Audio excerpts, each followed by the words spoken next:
Mga kwentong pambata mula sa Biblia. Ang pagsubok kay Abraham. Ang mag-asawang Abraham at Sara ay pinagkalooban ng Diyos ng isang anak na lalaki. Pinangalanan niya itong Isaac. Makalipas ang ilang panahon, muling sinubok ng Diyos si Abraham.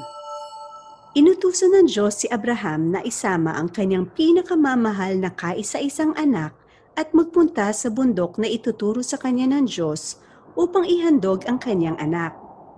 Kinabukasan, maagang bumangon si Abraham at nagsibak ng kahoy na gagamiting panggatong sa handog na susunugin. Inihanda niya ang asno at umalis kasama si Isaac at ang dalawang aliping lalaki papunta sa lugar na sinabi ng Diyos sa kanya. Nang matanaw na nila ang kanilang pupuntahan, binili na ni Abraham ang kanyang mga alipin na manatili doon, bantayan ng asno, at hintayin ang kanilang pagbabalik. Sina Abraham at Isaac lamang ang umakyat ng bundok upang sumamba sa Diyos. Pasan ni Isaac ang kahoy panggatong, habang dala naman ni Abraham ang apoy at patalim at sabay na lumalakad. Ama, mayroon na tayong apoy at panggatong. Ngunit, nasaan ang tupang ihahandog natin? Tanong ni Isaac. Ang Diyos ang magbibigay niyon. Sagot naman ni Abraham. Nang marating na nila ang lugar na itinuro ng Diyos, gumawa ng altar si Abraham. Nilatag niya ang panggatong sa ibabaw at inihika si Isaac matapos niya itong igapos. Sasaksakin na ni Abraham si Isaac nang tawagin siya ng anghel ng Diyos. Abraham, Abraham, sabi ng anghel. Narito po ako, sagot ni Abraham.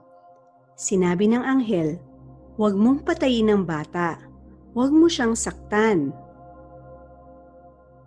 Natitiyak ko ngayon, handa kang sumunod sa Diyos sapagkat hindi mo ipinagkait sa Kanya ang kaisa-isa mong anak. Paglingon niya ay may nakita siyang isang lalaking tupa na ang mga sungay ay napasabit sa mga sanga ng kahoy. Ito ang kinuha ni Abraham at inihandog sa halip na ang kanyang anak. Nagsalita muli ang anghel ng Diyos mula sa langit. Ako'y nangangako sa pamamagitan ng aking pangalan sapagkat hindi mo ipinagkait sa akin ang kaisa-isa mong anak, pagpapalain kita. Ang lahi mo'y magiging kasindami ng bituin sa langit at ng buhangin sa dagat.